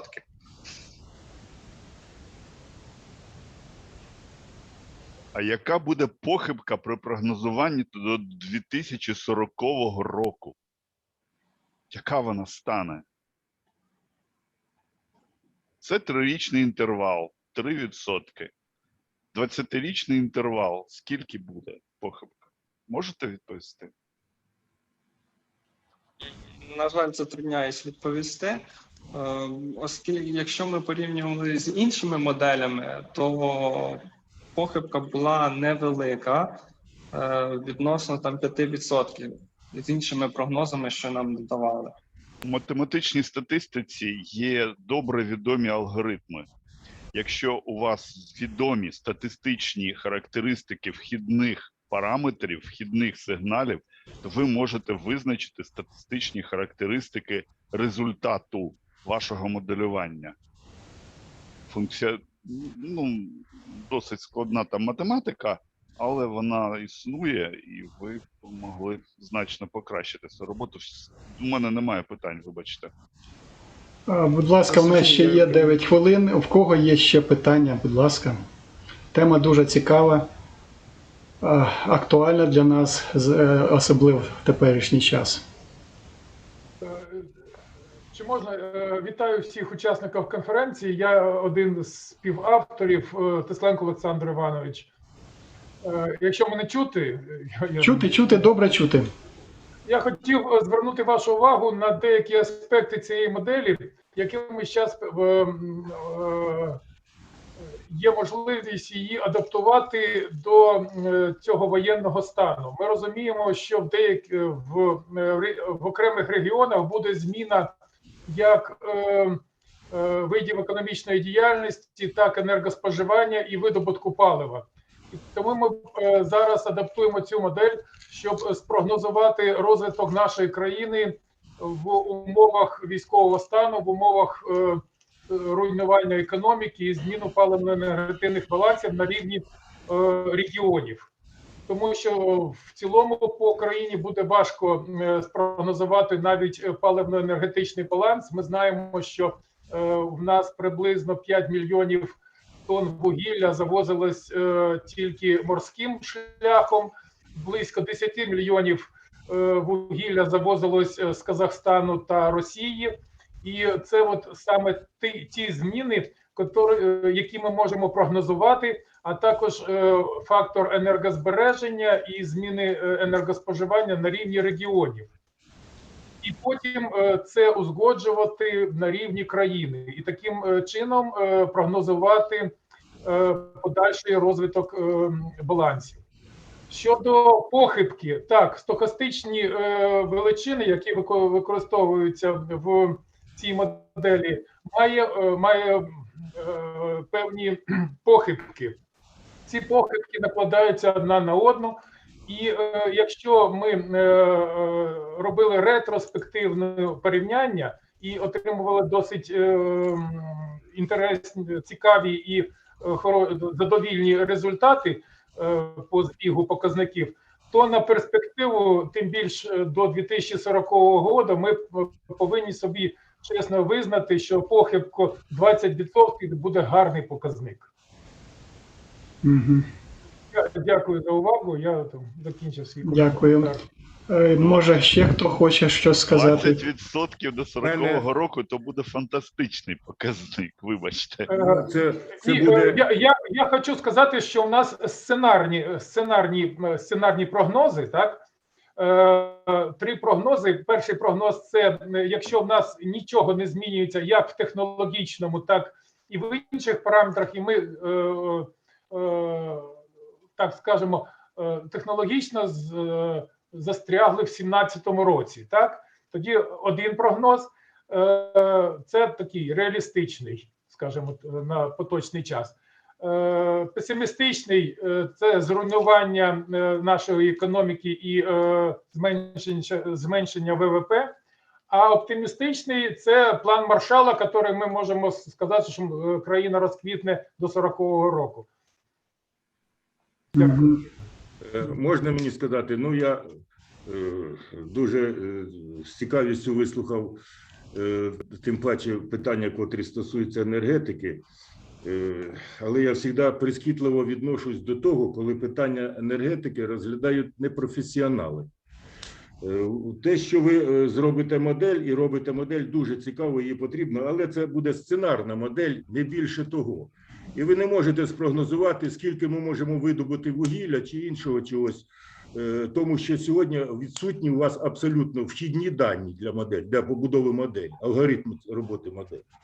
І відносно цього питання я хочу особливо, щоб молодь почула фразу, котра у нас на язиках у більшості людей – енергозбереження. Фраза енергозбереження, вона виникла в результаті некоректного перекладу з англійської мови в свій час. Питання, котре ставиться, я розумію, за цим словом стоїть, це ефективне використання електроенергетики або енергетичних ресурсів. Дякую за увагу. Погоджуюсь з вашим зауваженням, дуже слушне, тому що в цих термінологіях ми не витримуємо головне. Енергія не виникає і не зникає. Так, ну ми якраз оця наша конференція, вона і існує для того, щоб ми поспілкувалися, вислухали думки, обмінялися без всяких образ там і поповнили, пробачте, перш за все, своє бачення всіх цих питань, а воно, наше бачення зараз, безумовно, спрямоване, от в яких умовах ми все доповідаємо і все робимо. В нас теж рік назад ми доповідали і розповідали про одні з ефективних заходів підвищення енергоефективності гірничо-металургійних підприємств. На нас так з посмішкою подивилися деякі, а якби зараз ми це питання вже втілили в життя, то б ми б не мали катастрофи з відключенням електричної енергії. Ну добре, це пробачте за виступ, пробачте, да. Дякую, панове. Нам час рухатися далі. У нас є ще одна доповідь. Це доповідь команди з Криворізького національного університету. Назва доповіді «Economic aspects of introducing pumped storage hydroelectric power plants into the mined dewatering system for distributed power generation». Основний доповідач Олексій Михайленко. Будь ласка, слухаємо доповідь. Hello everyone, my name is Alexey Mikhailenko. I am going to talk about economic aspects of introducing pumped storage hydroelectric power plants into the mine dewatering system for distributed power generation. Improvement of energy efficiency in mining production aims to enhance competitiveness of Ukrainian enterprises on global and domestic markets. Introduction of additional generation facilities into the enterprise power system is able to reduce costs when purchasing electric power from external distribution operators. Technological facilities located directly in or next to mine workings can be viewed as a method of producing power. The mine water drainage system is one of such facilities, and its energy potential is not currently used to the fullest. To increase efficiently of an energy resource, a mini pumped storage hydroelectric power plants, mini PHPPs, are suggested to be installed in sections of mine water drainage. Thus, mine waters can be discharged backward either from upper horizons or surface to lower horizons, thus generation power via hydroturbines. Efficiency of introduction of mini PHPPs for combined power supply of mine consumers is considered by taking water drainage of Rodina mine as an example. When conducting the research, three designs of distributed generation system via mini PHPPs are considered. For each system design, a comparative analysis is performed with two options of power consumption considered. First, from the industrial power grid supplied by external power system. Second, combined power supply of the grid and mini PHPPs. The net present value of the system and levelized cost of energy are used as a criterion for comparing efficiency of the above two options. Computational experiments are conducted but using MATLAB. Calculation of mini PHPPs option considered investment for purchasing a hydroturbine and various expenses for scheduled and preventive repair and maintenance works. Power generation of mini PHPPs is performed at the nominal hydrostatic pressure. The cost of power received from the power supplying company for first category industrial non-household power consumers, besides power costs during peak hours, are also modeled. In figures, there is NPVs of the power system for different conditions when basic power tariff is used. The graphs indicate that the low power consumption and the hydroturbine water consumption close to the nominal value and the minimal power consumption, the NPV of the system is determined by operating cost of the mini PSHPP.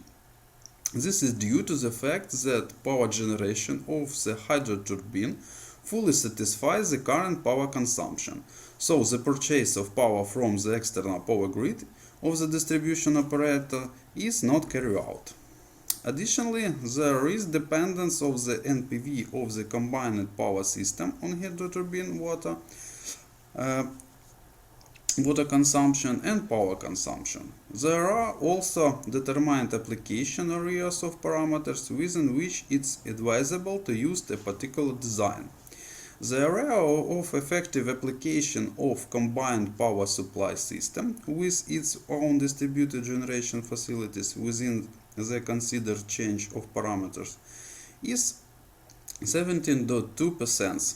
These are the most unfavorable conditions for modernization of power system, as they totally indicates the lowest area of the distributed generation applied, making it inefficient. Application of the tariff for peak hours is expected to increase efficiency of the combined power supply system with single hydroturbine-based mini PSHPP on the 500 meter level. This is due to increased cost for power purchased from external power grid are higher prices. At the same time, expenses for purchasing, maintaining and repairing a hydro generator remain unchanged as compared to basic tariff. The dependence graph shows a more intensive increase in the NPV with increased power consumption and reduced hydroturbine water consumption. The application area of the distributed generation system with mini PSHPPs increased to 90.6% compared to the basic tariff. At the final stage, efficiency of introducing the distributed generation system with mini PSHPPs on the 500 and 940 meter levels of Rodina mine is considered, as this option has the energy potential of water discharge from several mines. 4 storage pumps are investigated, 2 on each level. The obtained data indicates that the NPV of the mine power system with mini PSHPP is growing significantly. Analysis of the components of the NPV system with combined power supply indicates a greater increase in the fraction of NPV of mini PSHPPs in the NPV of all system. In this case, the level of power generation sufficient for PHI's power supply is provided in all the cases for middle and high power consumption and low water flow rates of hydroturbine. The dependence graph shows an increase in the system NPV in the area of increasing power consumption. The optimal application area of the power system of with PSHPP is 50.6%. With the peak tariff in action, the NPV of proposed power system with mini PSHPP is lower than the NPV of the system in which consumers are supplied only from external grid with middle and high power consumption and water flow rates 0.15 cubic meter per second and 0.23 cubic meter per second. The dependence graph in figure shows a more intensive increase in the NPV with increased power consumption and reduced hydroturbine water consumption. This significantly expands the application area of the distributed generation power system compared to the previous case. In this worth nothing that comparing the efficiency area of the system with 4 storage pumps with the corresponding areas with 1 or 2 hydroturbines installed, this one appears to be largest and makes 72.8%. It means that despite high capital cost for purchasing generation equipment and its subsequent maintenance, this option is the best in terms of power supply with varied power consumption and hydroturbine water flow rates.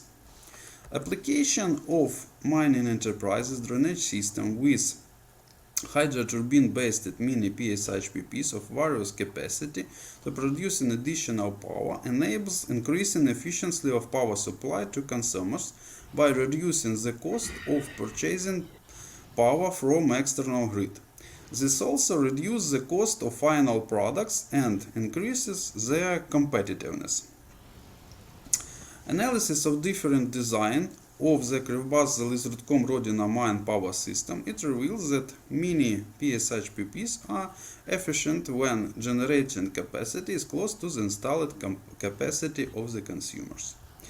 The system with mini PSHPPs for storage pump on the 500 meters and 940 meter levels appears to be the best option for the peak tariff. It reveals the lowest value of the NPV in conditions close to nominal and highest application area. However, the analysis of NPV indicates that under conditions close to the nominal, the use of mini PSHPPs with single hydroturbine has the highest reduced cost due to low generation, thus making it inexpensive to use compared to other designs.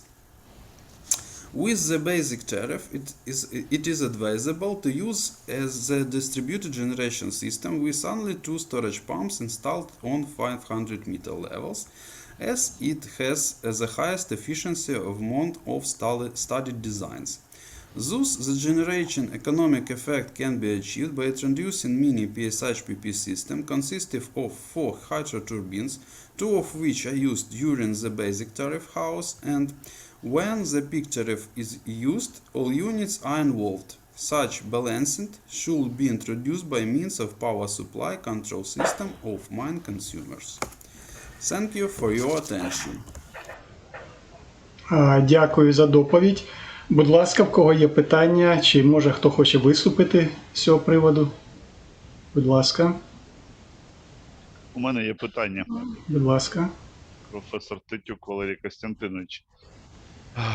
Я за таку коротку доповідь не все зумів зрозуміти, але я розумію концептуально, що запропонована вами система, вона матиме економічний ефект лише тоді, коли вартість виробленої електроенергії стане більше, ніж вартість електроенергії затрачена на підйом води з нижніх горизонтів наверх.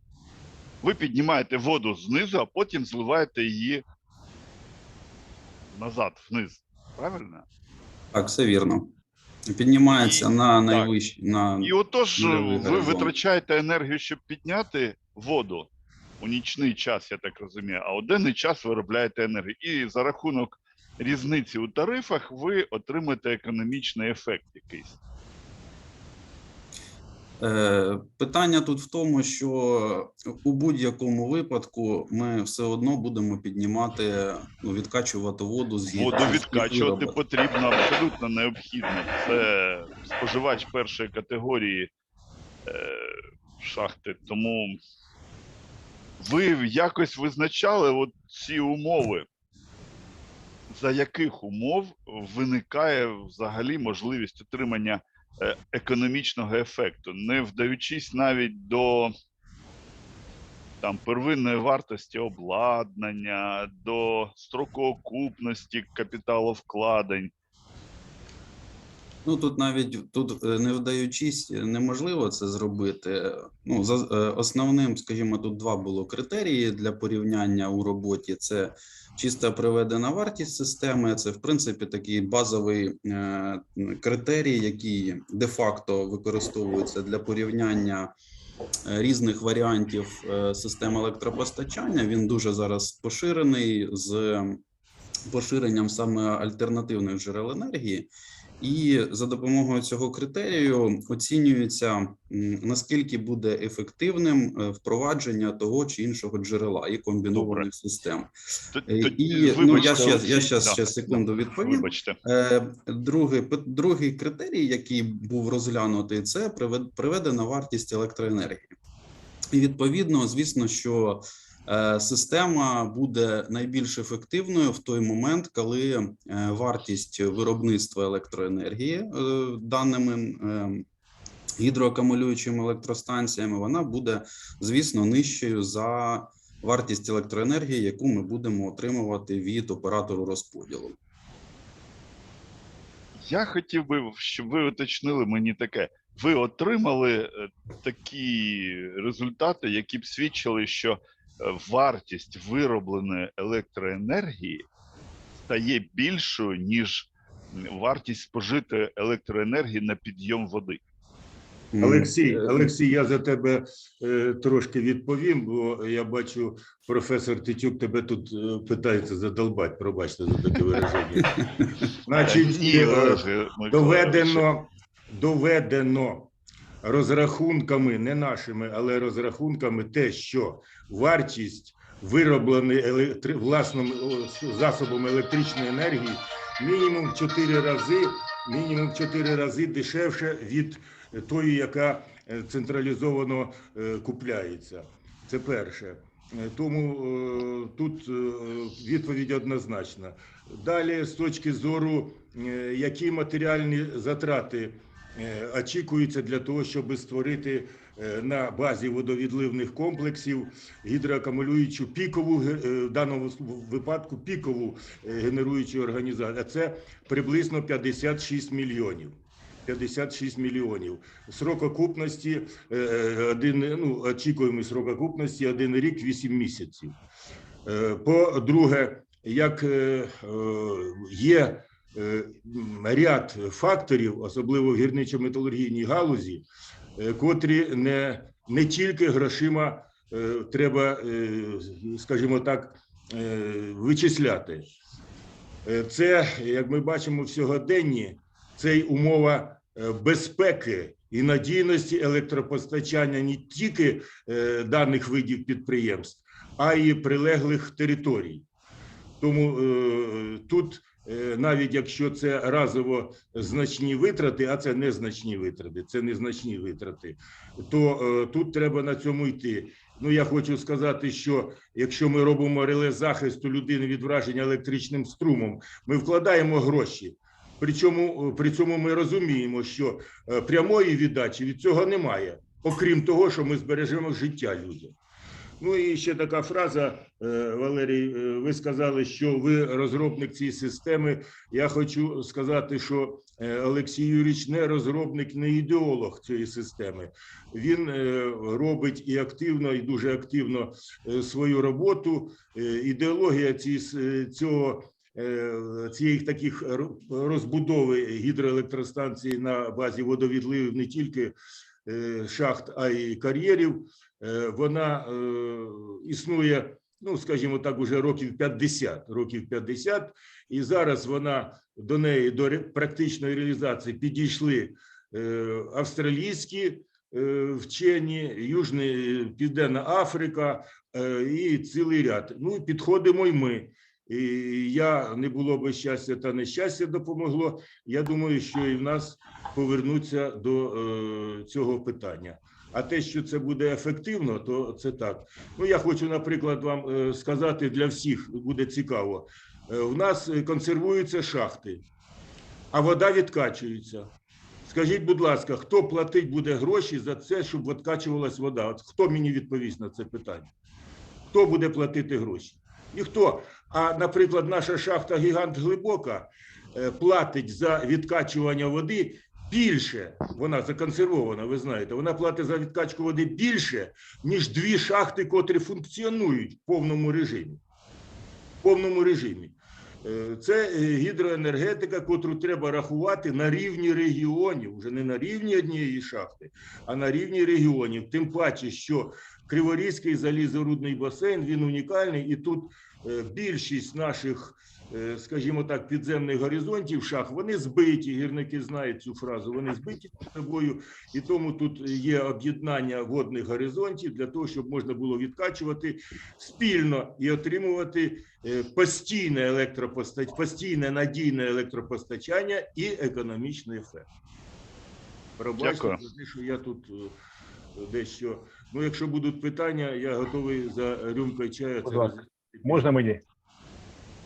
Якщо можливо, дуже коротко, тому що наш час уже пройшов, і ми забираємо лишній час у іншої секції. Дякую, професор Нозимко.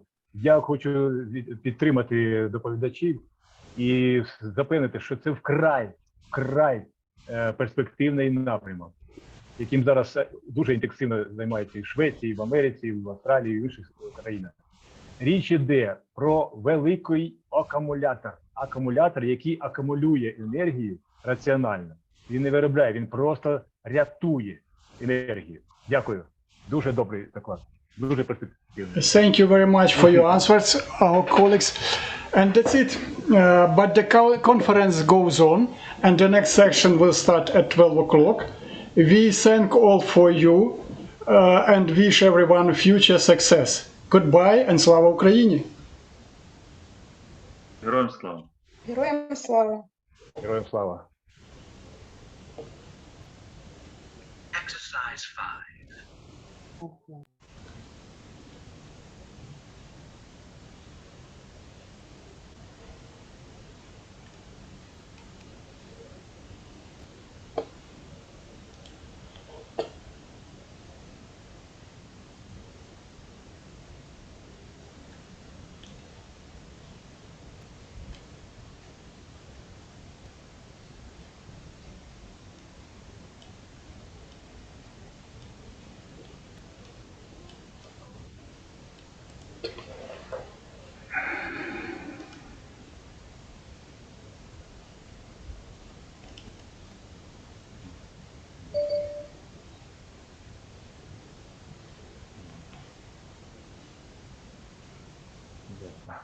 Mm-hmm.